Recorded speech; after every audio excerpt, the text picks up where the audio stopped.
Matty Lawrence. Hello, Glenn. How are you? I'm all right. Little delay here. You know, when you have an appointment and you think it's going to work out, that everything will be on time, and then hopefully I sound okay. I couldn't get my regular microphone to work, so that's why it was even more delayed. But how you doing? Good morning.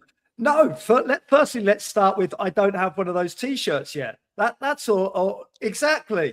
Well, I don't think you can hide that from me, Glenn. Don't think you can just wear one and then all of a sudden you're too big a boy. I only got medium and small. Okay. I'll try medium next time. You still need to slim down a little bit, Matty. Exactly. But yeah. I am doing very well, Glenn. I had an enjoyable weekend. I had a very enjoyable local derby game between Red Bull New York and NYCFC.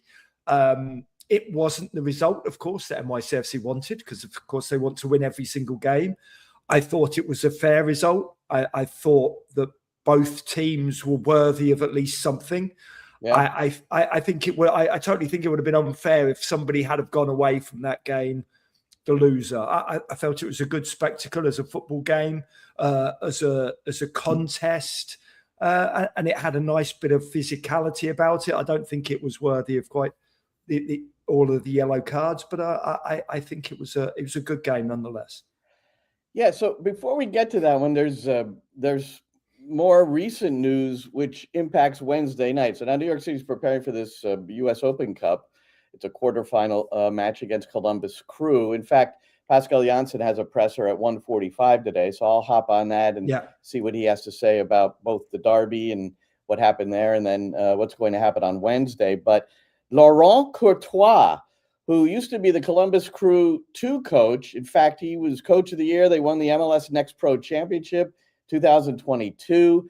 Then he got hired at Montreal, got the sack just after a few games last year. Then he came on as an assistant at Columbus, and he's now the interim head coach. Henrik Rydström, the Swede, has been sacked.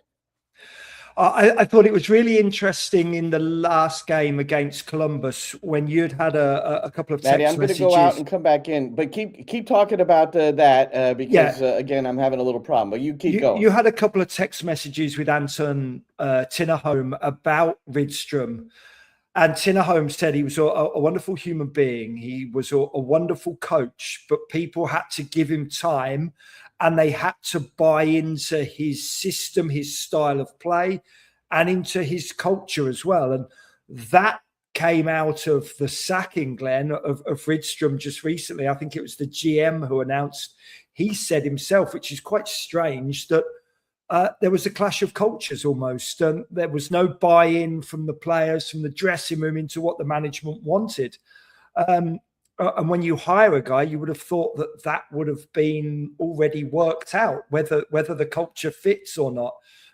So it seems a little bit strange to be admitting that you've got the hire that wrong. But granted, if you get it that wrong, a la Wilfried Nancy, Columbus Crew to Celtic, if you get something that wrong, you've got to change it straight away because things will just get worse and worse. And Celtic changed it for the better, and maybe Columbus Crew will change it for the better. Glenn, I think what we do hope is that there's not the new manager's bump on Wednesday. We know that Courtois we already had to deal with one of those, right, at Montreal. Exactly. And we know that Courtois knows the club very, very well, and he knows the players well.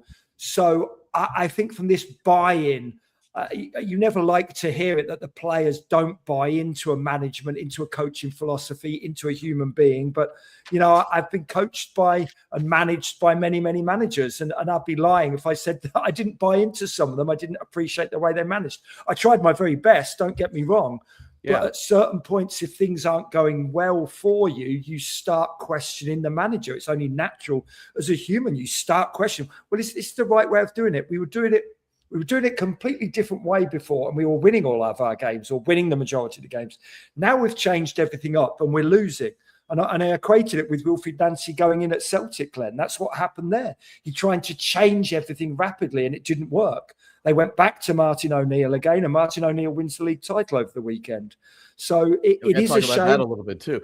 Yeah, no, but it's interesting that Wilfried Nancy's name comes up since his connection to Columbus, and now his name is arising again. You know, will he come back to Columbus? But I wanted to read a couple of things.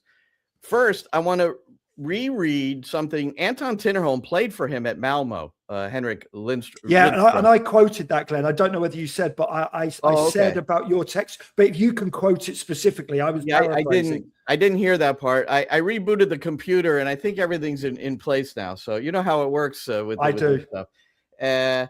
Great coach and human being. Every detail matters to him. It's probably going to take some time for him to change things in Columbus. If the club and players believe in him, he'll do great.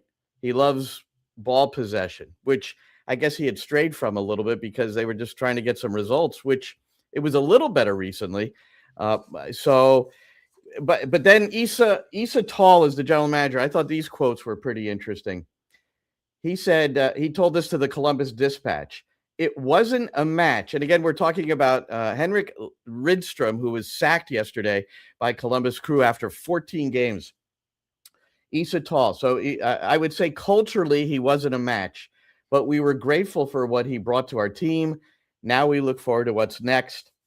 And then regarding Courtois, he basically said he gets the next couple of games. He seemed to indicate that he would probably give Courtois the rest of it, but maybe they find somebody during the World Cup break and, bring that person in. And is it Wilfried Nancy? I don't know. I would definitely hire Wilfried Nancy. That is for certain. If it was me, I'd be trying to bring him back. It's just whether Wilfried Nancy wants to return to where he's been or whether he wants to pursue I'm sure he has other avenues in Europe. I don't know.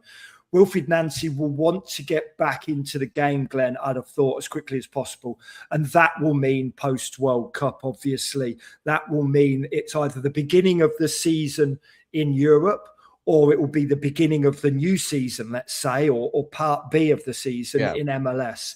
And yes, maybe if it was into Columbus Crew, he'd be hired even sooner than that. But yes, you won't get to work with the team really until post World Cup. But what would be, and he and Laurent Courtois have worked together when they were both at Columbus back in 2022, 2021. Trying to remember exactly when Nancy arrived in Columbus. So they're familiar with each other. They're both French. I mean, it would probably make, and Courtois, he was an assistant to Rydström. So it would be no shock if he stayed on to assist Wilfried Nancy if they went in that direction. Yes, absolutely. It's a partnership that has worked well before, but it's all about, do people want to go back? Does Nancy want to go back? Does Courtois want to go back? If he takes over as interim manager, is he then happy to fall back to be an assistant? How are people's egos sitting right now? Wilfried Nancy, we know, he's a little bit beaten up and broken. And he'll have seen what Martin O'Neill did at Celtic before and after he left. So it will be interesting, Wilfried Nancy's next step. I think his next step has to be a success. And maybe he will feel, going back to Columbus where he knows everybody, maybe he thinks he can make that a success very quickly, very easily and turn things around because he did it so recently. Well, they're 3-7-4. They're 26th out of 30 teams in the overall standings, 13th in the East. So whoever comes in, it's probably going to be better anyway. Yes. So it might be a good time. I don't know if I ever played this for you. So after Laurent, I know him pretty well. After he was fired from Montreal and before he went on as an assistant at Columbus, it was during this winter period. I caught up with him at Subaru Park. There was an Aspire Academy symposium that was going on there, and he made a presentation. But Rafa Benitez also made a presentation, and he talked about how 1% building out of the back. This was Rafa Benitez in between jobs for him. He was hired by UEFA to do all these data and analytics with another guy who, actually knew how to do the mechanism of it. But sorts of things like this, 1% of the goals scored were scored building from the back. So, building from the back, boom, boom, boom, back of the net. So with no disruption. So that's what led to this. And Laurent Courtois is a guy who likes to build in the back, out of the back, which you'll hear right here. The percentage that he broke down of those who have success building from the back and scoring a goal from that, it was such a small percentage that I ask you, why are we spending so much time on this? Well, first of all, that would be because I freaking love it. There's that, and it's really important because I feel sometimes people are so concerned about perception. Oh, how this guy's going to perceive me? How am I going to be judged? Am I going to get fired? Okay, but where do you stand? What do you love? What do you love to do besides telling your players it's too risky, you can't do this, you're not capable? I've been told that back in the days when I was playing in La Liga. A coach told us, you guys are not capable of doing, and I'm like, so what are you here? Is that how you want to be remembered? Is that how you play, to not taking any risks? So first of all, it's because I love it and I want to do what I love, and I want to transmit to my players that I believe in that, and hopefully you will too. And two, if we go back to a little bit talking about context, because we don't have any Lukaku or Neymar, let me stereotype. I was convinced that we needed a way to attract and beat as many players as we could on the as low as we can, so we can arrive with more space, more numbers, and more advantages on the opponent's half. I was convinced that my maximum chance to create a chance was from my goal kick, based on the characteristics of my player at the time. So he was talking about his Montreal experience, that he didn't have that big, like a Wusu now is big up there. Maybe he would think differently. So listening to all that, I think it's going to be mighty interesting to see what happens on Wednesday night. Yeah, so do I. He is a manager who wants to play out of the back, and he's going to do it at all costs. He says it there. I can buy into his philosophy. He absolutely loves it. That's how he wants to play football. That's how he wants to be remembered. But ultimately, for me, I want to be remembered as somebody who wins. And if my style of play doesn't suit the players, then we need to change things up. But I think what Courtois is saying is he thought that was the only way his team could play. Yeah. Because there was no Neymar or no Messi, so he couldn't just pass it to one player, they dribble around everybody and score. He couldn't play a long ball game because there was no Lukaku type to hold the ball up and bring other players into play. So I fully understand it, and I get behind absolutely any manager, whatever they want to stand by with their philosophy.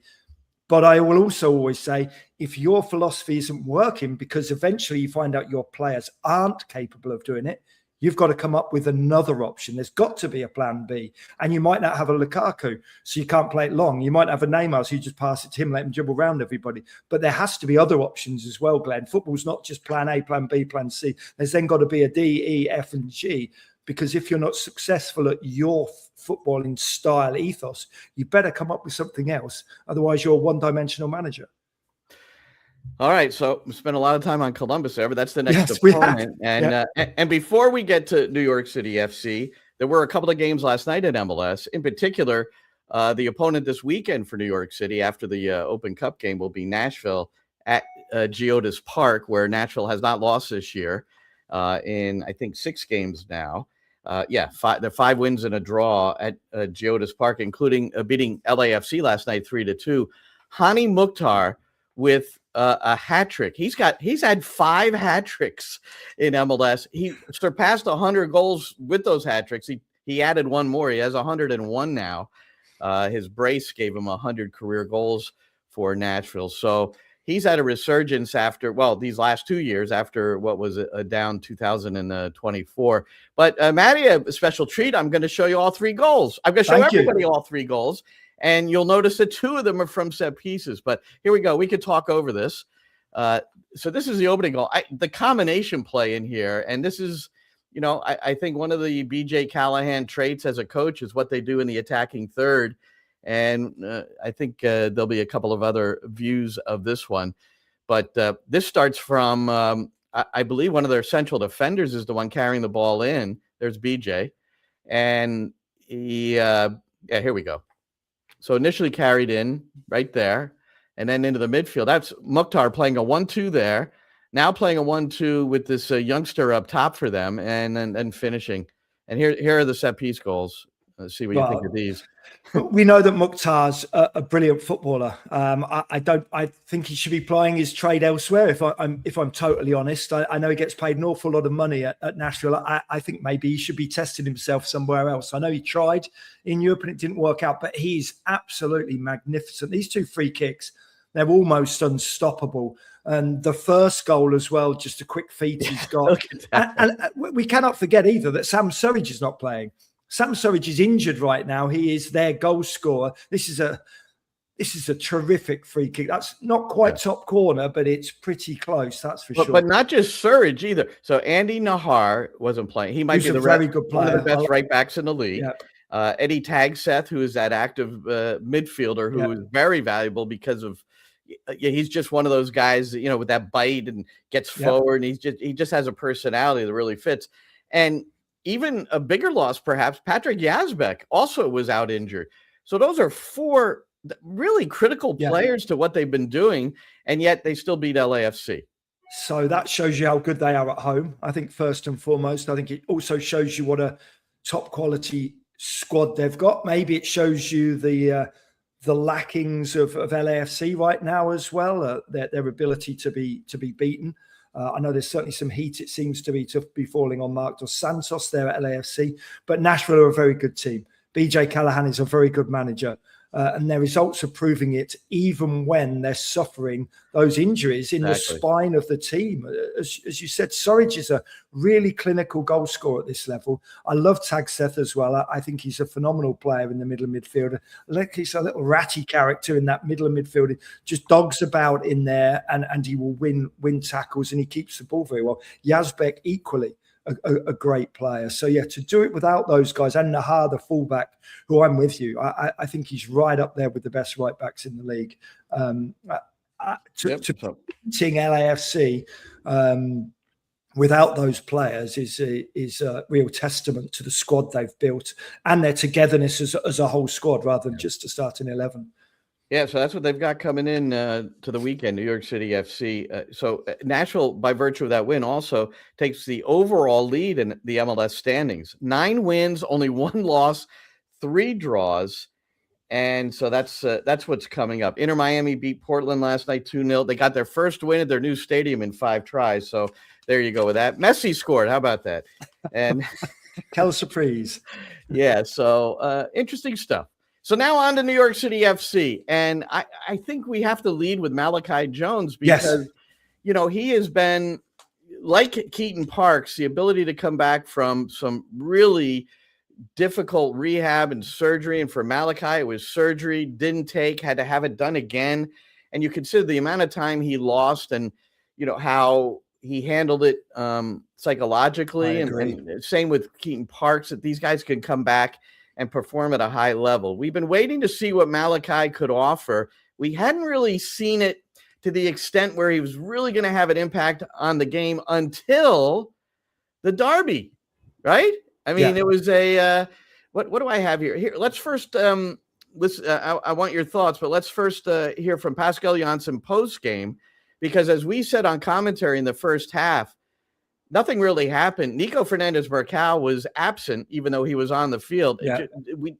But Pascal addressed that and the change he made at halftime.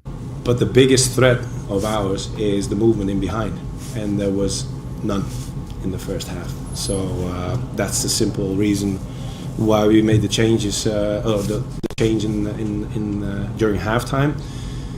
And then all credits to Malachi, because he alone could have scored maybe 2 or 3 goals by himself and kill the game and get it in our advantage. But that was a major difference, second half, massive difference.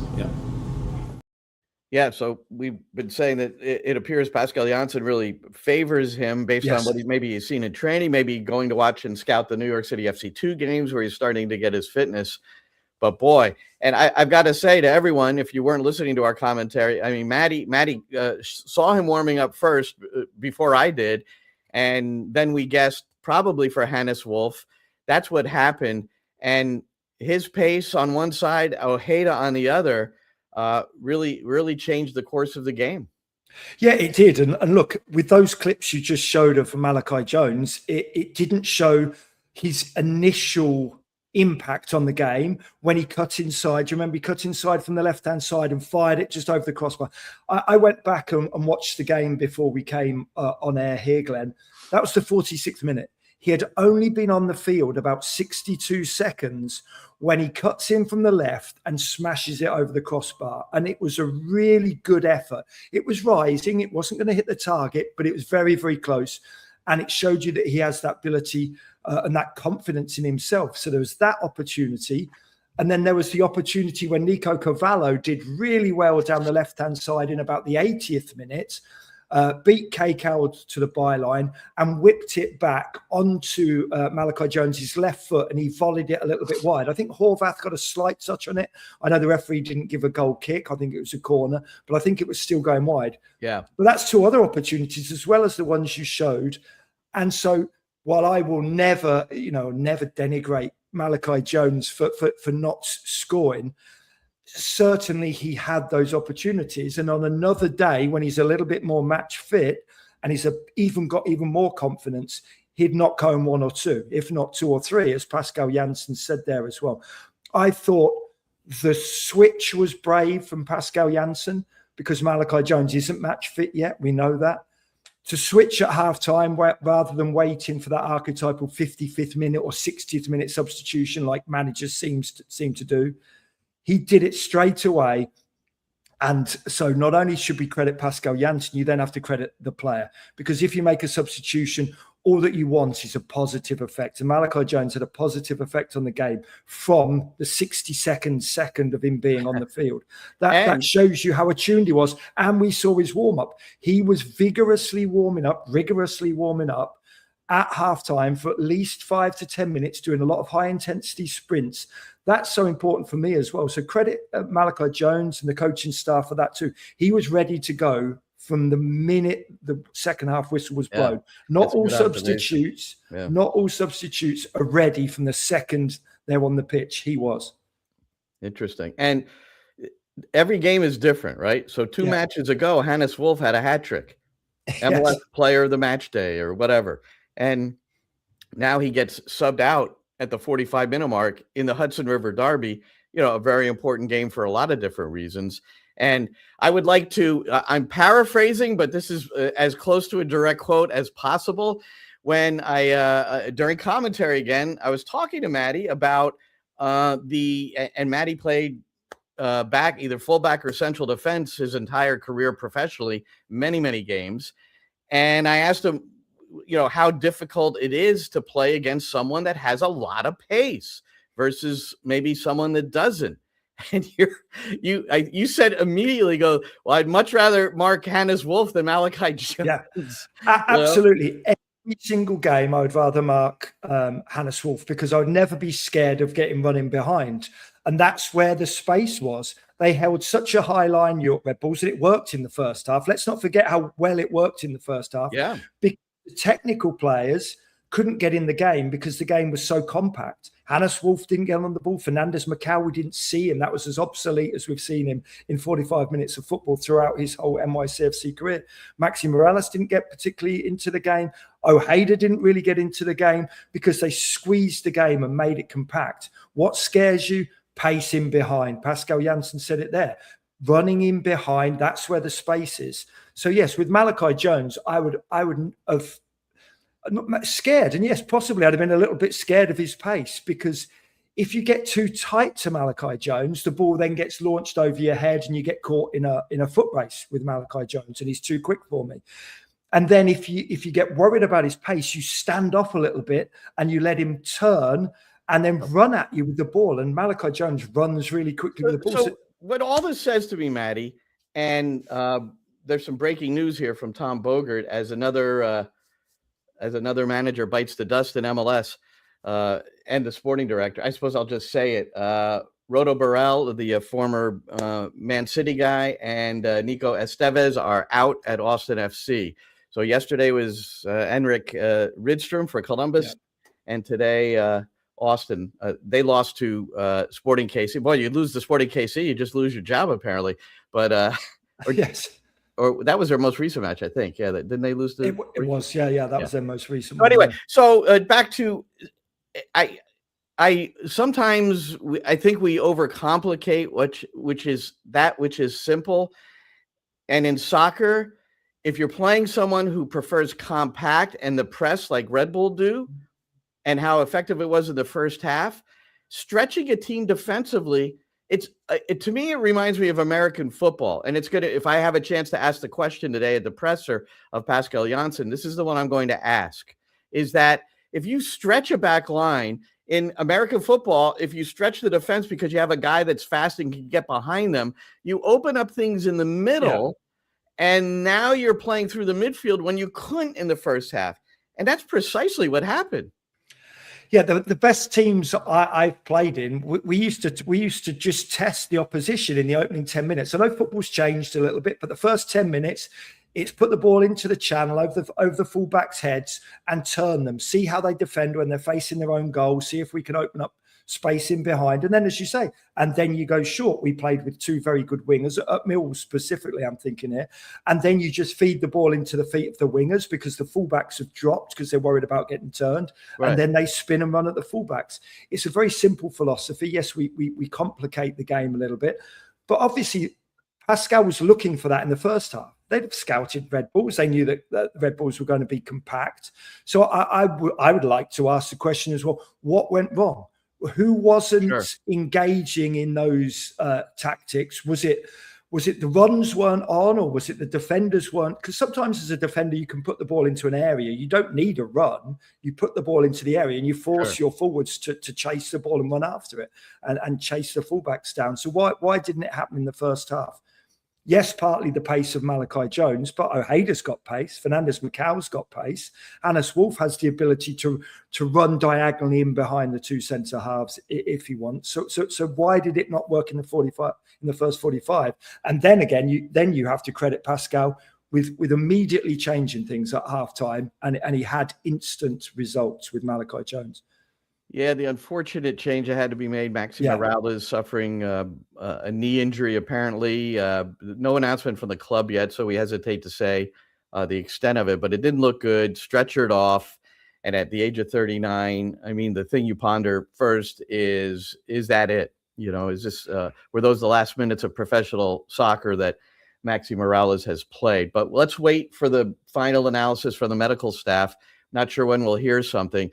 Maybe at the presser today at 1:45 Eastern, maybe we'll hear something more there, something a little bit more definitive about Maxi Morales. Andres Pereira comes in and then scores the equalizing goal, an unbelievable goal from Fernandez Mercado on the free kick.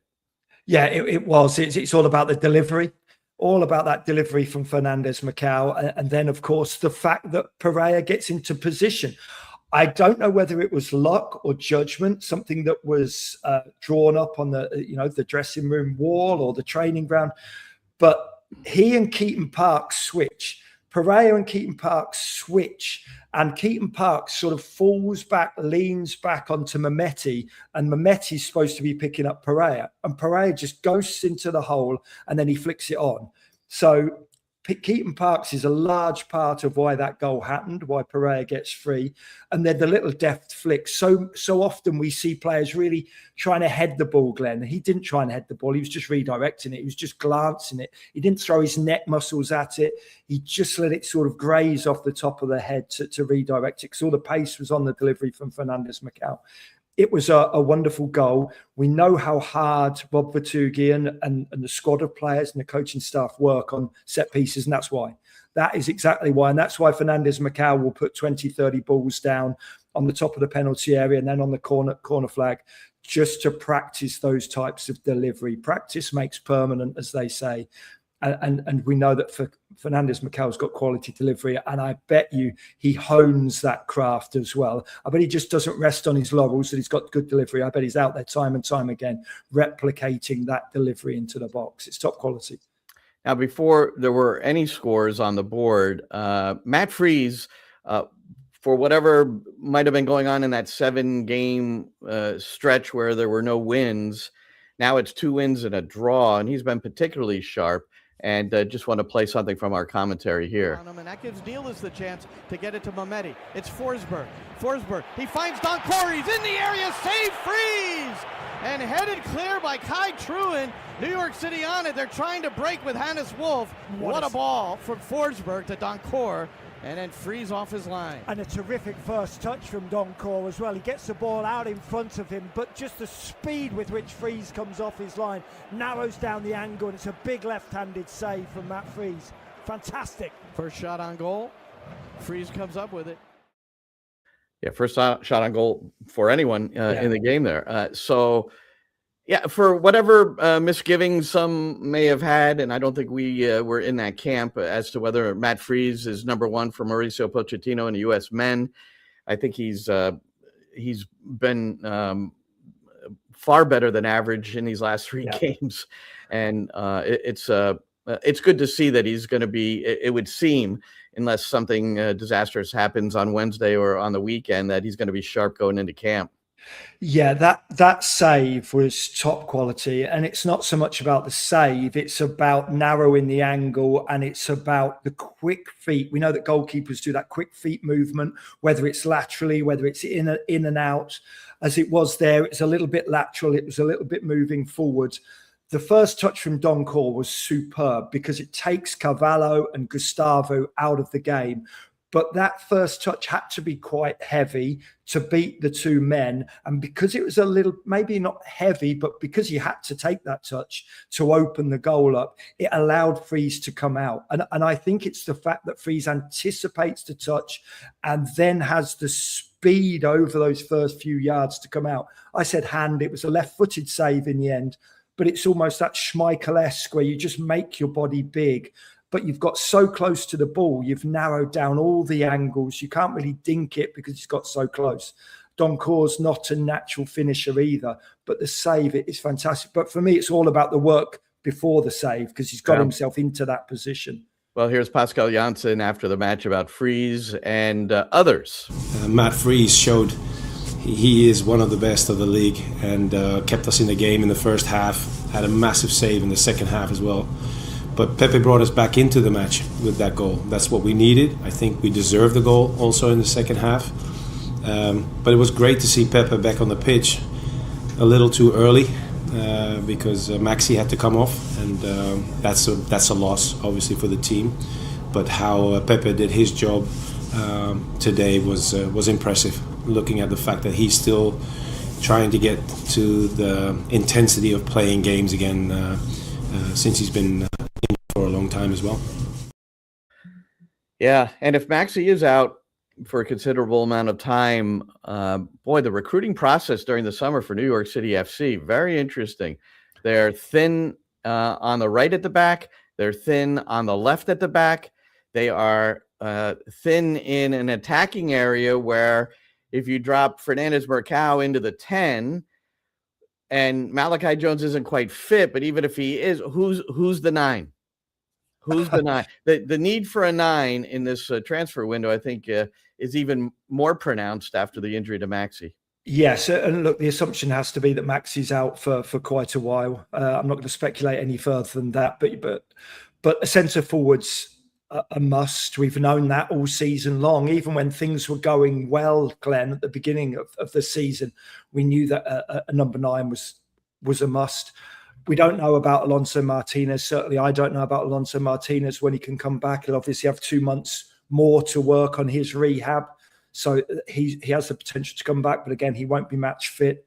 Pereira and Malachi Jones aren't match fit. They're going to have 2 months off now, or certainly 2 months off without true competitive matches. You can play as many friendlies as you want. That doesn't get you up to true match speed. Right. The adrenaline's not rushing through your body, things like that. You cannot replicate matches. So yes, the need, the necessity, I would say, and look, I don't hold the purse strings, Glenn.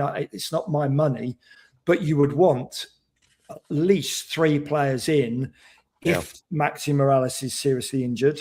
We don't know about Kevin O'Toole. We know that Bayer is going to be out a long time, so you need another right back as well, or certainly a player who has the ability to play right back, which possibly could be Kai Truin. Gustavo can possibly play left back, but we're talking possibilities and ifs here, Glenn. I think that Todd Donovan and Pascal will be loving watching the World Cup and their players, Matt Freese at the World Cup and things like that. But I think recruiting is an absolute must. And I would be shocked and bewildered if they didn't think the same as well, Glenn, because the Maxi Morales unfortunate and incredibly unfortunate injury. Fingers crossed, touch wood, that it won't be as serious as we think. But players have got to come in. Matt, listen to this from Maxi. 56 consecutive starts in MLS games. That's regular season and playoff games. That was his 68th straight appearance. So he's come off the bench a few times, especially earlier on when he was trying to get his fitness back. And that's all since returning from that knee injury in 2023. So he did his right ACL. This is the left knee. And again, we'll wait to see how it all pans out. So that's the sitch there. A few other things here, Matty, before we conclude. So we've talked about Columbus with an interim coach now, as Henrik Rydström was sacked yesterday. And we have just learned, and this is Tom Bogert's tweet. So on X, Bogert reporting that Austin SC has departed with sporting director Rodo Borrell and head coach Nico Estevez. So I think that puts it up to 6 coaches who are no longer in a position. A third of the way through the MLS season. That's a lot of movement, Matty. Yes, it is. It's not surprising. It happens throughout the world.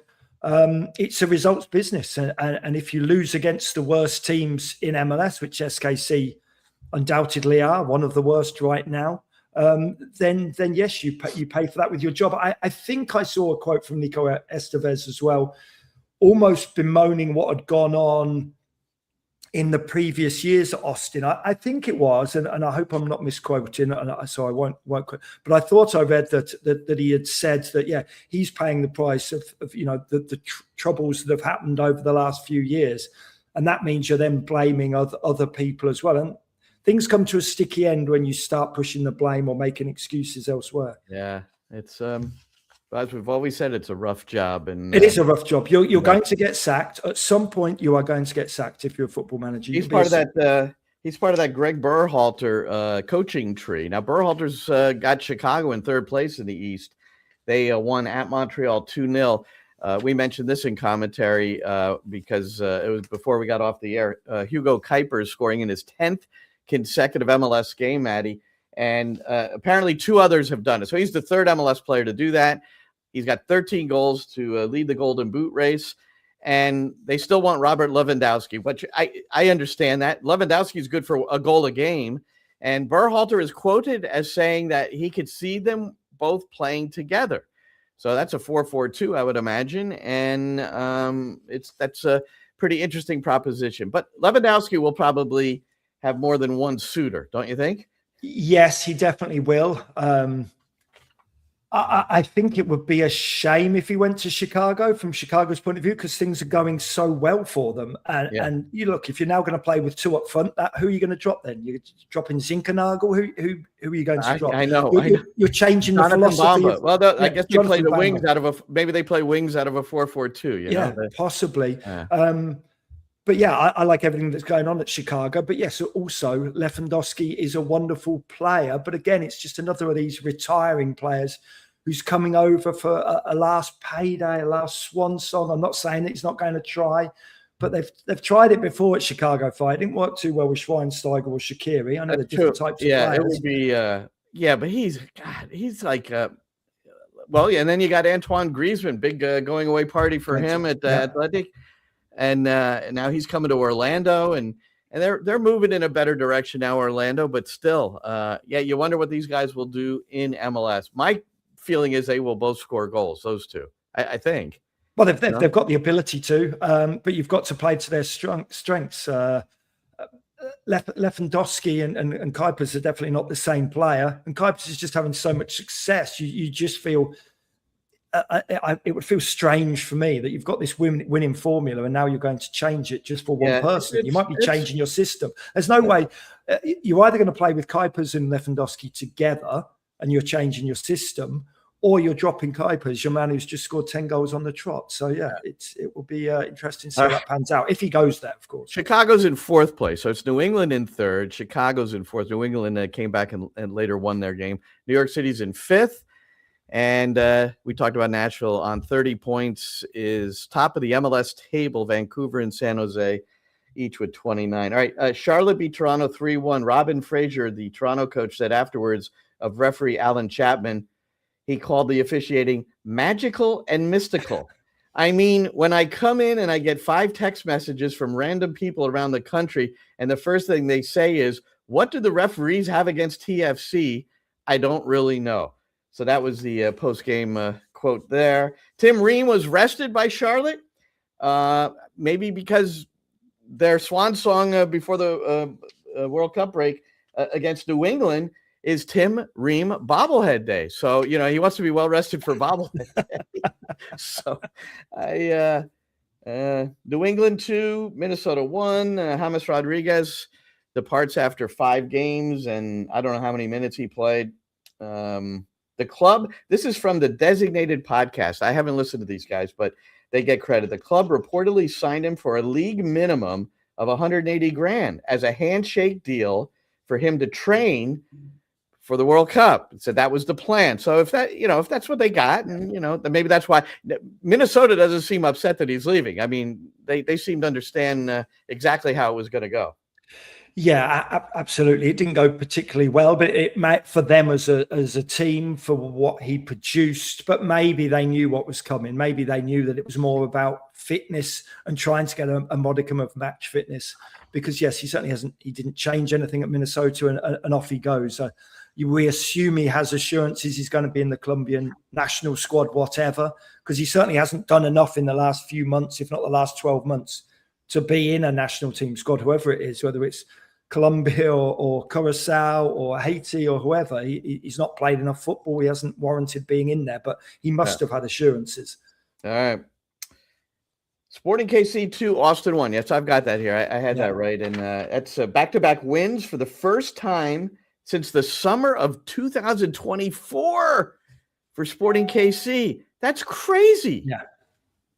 Well, that shows you how badly things went under Peter Vermees in the last sort of couple of years. We know how badly it's been going recently until the last 2 games for SKC. They've just shipped so many goals. It's not even funny.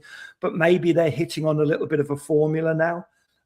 Just in time for the break, just in time for the 2-month break. They're hitting on a bit of a winning formula. Yeah. Well, maybe a time to bring in a few more players for David Lee. We'll see. I think they've got something like 8 roster spots open, something crazy like that. I'm happy for that. I'm rooting for Sporting KC, man. I'm on record for rooting for Sporting KC. All right. And Rafael Vicky's getting a really hard time. I like him. I like my boy Edu. I like Dom Kinnear. I like David Lee. I think, got to root for him. Yeah. So we'll see what happens. Hey, I remember you telling me Yohei Takaoka when New York City played Vancouver. You said, he's gotten rave reviews as a goalkeeper. I remember you saying, everything okay, Matty? I hear the sirens. Are they coming? Yeah, everything's okay. They're not coming for me yet. No. I thought you've been a good boy lately. I have. Yeah. All right. So Vancouver lost to Houston 1-0. Houston's won 7 of 9, so they've gotten on the right track. But this is one of the reasons Houston won the game was this, and we could just watch this. There's no commentary here. We can talk over it. But here's your boy Takaoka coming out of the area. Yeah. It was, to say that was a disastrous move. Because I wonder, what I think about when goalkeepers do this? And look, goalkeepers they've got a tough job. Let's face it. They've got to make decisions split second against these great athletes. This one, though. Now, if you're going to do this, here's what I say, Matty. The goalkeeper should become a defender. face that player up 1v1 and move your feet like a defender. Let your teammates get back along the goal line and slow this guy down. And maybe a second defender will come in there, and then you can scramble back into the. But to go like that and just spread out and lay out, and I mean, it's if he doesn't take the player down, he's going to dribble around and just stick it into an empty net anyway. So why not just defend? Probably. I'm not sure he's even going towards goal like there when I'm seeing it. I know he gets a red card, but I'm not sure that he's just going to stick it into an empty net quite as easily as that. But yes, he has no need to commit. Well, isn't it if the keeper commits a foul outside the area, I believe that's automatic red, is it not? Isn't that why the red was given? Yeah, I'm sure. Oh, he's okay. not going, I thought you were talking about I thought you were talking about Dogso. No, he's not. Okay. He's not going towards the goal. In my opinion, yeah. He's going. Towards the byline. You're supporting my. I'm supporting the theory of why he's yeah. Why on earth is he coming out? But yeah, look, my boots are not on the ground at Vancouver, so I haven't seen every game they've played. But yes, I've always been astounded when there's been so much talk about him being such a good goalkeeper. But maybe that's because I keep seeing clips like this, and we like bad things rather than good things. I probably missed all the clips of him making good saves. No, he's pretty good. I mean, and they've had, he's pretty good. But it was just, I thought I showed that just for you. Thank you. Let's see. I'm just trying to. I've got so much here, Matty, but we're not going to go through everything. All right, San Jose at home lost to FC Dallas by giving up a late goal again. 3-2 was the final. Dallas winning at 3-2 at PayPal Park. So the game-winning goal was scored by a guy named Sam Sarver. Forgive me, Sam Sarver. He's only in his second year. I don't know much about him, but he is now if you haven't seen this, Matty, you're going to enjoy it. So after he scores the game-winning goal, it's in stoppage time. And amazingly, he's got 3 goals. All of them have come after the 87th minute, which is pretty wild. Yeah. And so he's at PayPal Park. So some of the supporters took exception and, started chucking cans of beer at him. So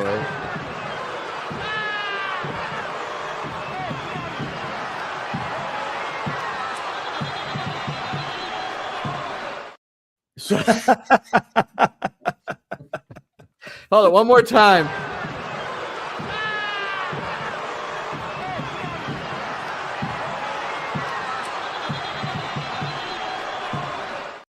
Now, I'm not sure how many players in the history of soccer have shotgun a beer after they scored the game-winning goal, but that was pretty awesome. That's not bad at all, yeah.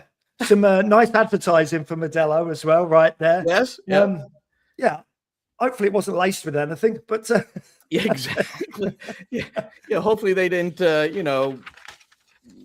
instead of going to the bathroom, did something else. Exactly. Under the can. But yeah, it's foamy enough for it to be real Modelo.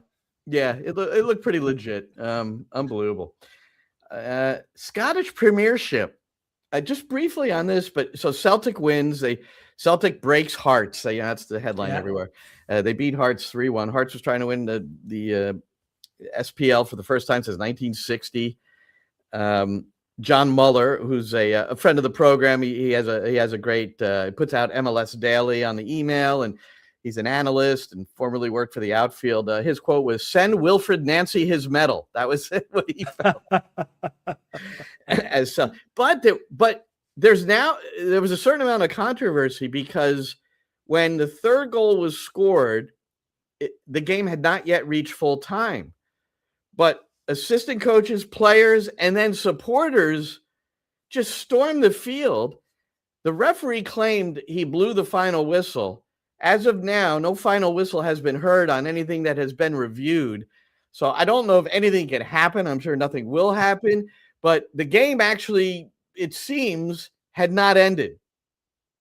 Yeah. That's pretty interesting, right? I've seen the pitch invasion. Normally those pitch invasions happen and then you clear them off. Cleared and then you finish up the remaining 10, 20 seconds. Yeah, whatever. The highlights I've seen, I didn't hear any whistle. It was 3-1. So even if there is only 20 seconds, they're not going to score the 2 goals. But the point being, the game didn't finish. The Yeah. game has to finish. It has to conclude. has to You're going to finish. bring both teams back to conclude the last 20 seconds. It's just like, I don't know what referee was this year who it was like a mercy. Maybe it was in the Orlando match. I think it was, where at 90 minutes he blew the final whistle, no added time, and we claimed how unprofessional that was. You have to play the match, man. Yeah. You play the game, right? Yeah, yes, you do. Yeah, the game to has to finish the game. conclude and to the correct time. And if 2 or 3 minutes of additional time are held up, you better play them. All right, then we've got James Sands and Tati Castellanos, former City players. Well, one still on loan, James Sands at St. Pauli. They've been relegated.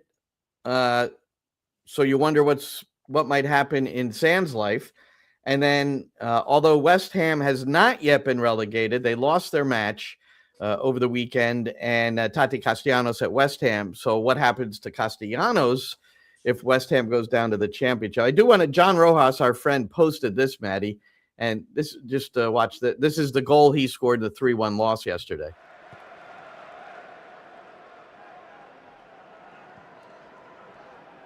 Tati Castellanos to hit one.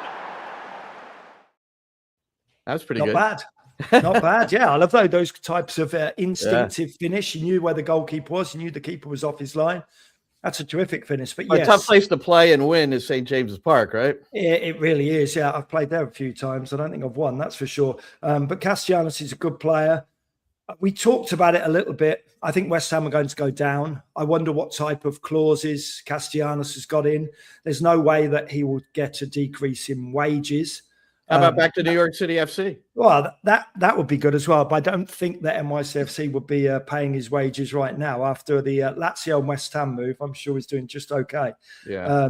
But yes, he'd be phenomenal back at NYCFC, but we won't see him at Etihad Park unless they threw an inordinate amount of money at him with a big DP tag. So who knows? All right, so that's those two boys. U.S. men's national team. That's a couple of New York City former academy players and one a homegrown, Joe Scally. He made his 29th start for Gladbach in the Bundesliga finale. I think, no, do they have one more? Or is that was it, wasn't it? No, that's it. Yeah, that was it. That's it. Yeah. And Gio Reyna made his 5th straight substitute appearance. He hasn't started a game since December. And for Scally, by the way, his contract expires. So we'll see what goes on with him. But he's been rock solid. And I'd really like to see him selected by Pochettino. Yeah. And then, of course, the Reyna thing is still up in the air. I mean, that's to me, that's the mystery. Out of all this May 26th, the big gala in New York City, and the roster reveal of the 26 players that Pochettino will select for this summer, that's the most intriguing one to me. That's the most intriguing one to me. From everything I've read and listening to Pochettino, I tend to think that Reyna may well make it just because he does bring that little bit extra. That's something different. The ability to unlock defenses has been said and quoted time and time again. I do just think it's very, very difficult to bring a player into a World Cup squad and to leave somebody else out who has been playing every single week. Reyna's played so little football recently. I guess with the 26-man squad, you can have that 1 or 2 players that are just sort of turning up. Let's see, like Lukaku, I think will go with Belgium. James Rodriguez, you assume, will go with Colombia. The 26 names does allow you just to bring one or two extra, obviously. We shall see what happens. But I love Reyna. I think he has real quality, but that's the Reyna who plays football and shows me he can do it, not the Reyna who hasn't showed he can do it for 2 or 3 years. Now, some of the pundits, and this is an interesting one, Xavier Gozo for RSL. He scored again in their 2-1 win over Colorado. He's really been, I don't know how much you've watched on him. I know together we've watched a little bit, and I've seen a full game and some highlights, so that's all I've got. But he's got a dynamic attacking personality, but it's beyond that. He's a pretty smart player for a youngster, and he can finish. And so some are thinking, and this happens sometimes where a guy's never been in and all of a sudden he's just like, wow, that's a guy we could use. Or is it Zendejas, Club America? England had it. And again, I can only go on personal experience. And it was with England. Theo Walcott was called up when he was about 17 years of age. He'd only just come onto the scene at Arsenal. And it didn't do him any favours, actually, when he came into that squad. Obviously, he had a really, really good career. yeah, it's just a little bit too soon. And I'd be surprised if there was an anomaly like that. But again, you never can tell. And I will be, Glenn. Obviously, I'm not American, but I will be absolutely glued to the squad announcement on the 26th. I think you said. Yeah, I'm going to hang out, and I've got a table with SiriusXM FC, so I'll have some interviews. So I'll certainly share whatever I come up with. I'm not sure who they're giving me yet. So we've requested Pochettino. That would be cool, but we'll see. We'll see how much they think of SiriusXM FC. The U.S. Soccer Federation on this particular one. And you know what? For those that don't get selected, they'll probably just, this will be part of their, just kind of going out that night, and it'll be. Make sure it's definitely Modelo.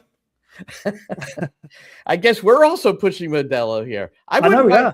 We could use a sponsor. I mean, Matty, you would accept if someone, I don't know, gave us a free meal or yes, definitely. We're easy. We're easy.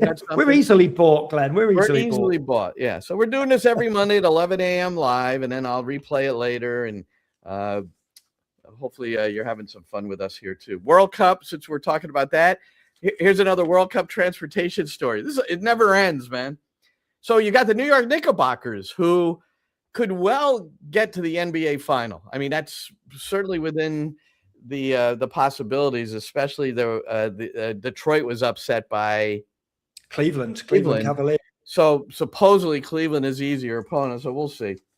But the first two World Cup matches hosted in New Jersey are going to be on June 13th and June 16th at MetLife, which is whatever it's called now because you're not allowed to call it MetLife.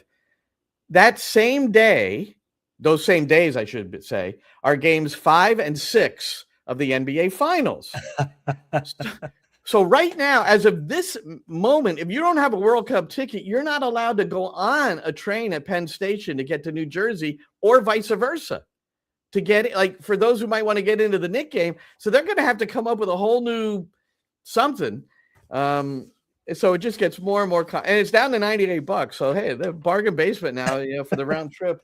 Yeah, for that started at 160 and now it's down to 98. Do I hear any other bidders? Yeah, it's like it's craziness, Matty. It's craziness. All right, so we're going to be watching the game from home on Wednesday. That will not be on the New York City FC radio network. That's the quarterfinal of the U.S. Open Cup. But we will be on Saturday, and kickoff is 8:40 Eastern. Nashville, they're in that central time zone. So we'll have that one for you. And that's the last game before the break, Matty. So wow. Big week for the club. Big week for the club. Yeah, it really is. And then later on, again, Pascal has a 1:45 presser with the media. And if anything comes out of that, especially about Maxi Morales, I'll be sure to put it up on the socials. So for Matty, I'm Glenn. Very nice of you to join us today, as always. And I should look what G Money said. He got $20 for school. I like that. So he's got the $20 deal. That comes out of New York. I think the governor did that one. Comes out of New York to MetLife. Anyway, Matty, peace. Take care. See you, everybody.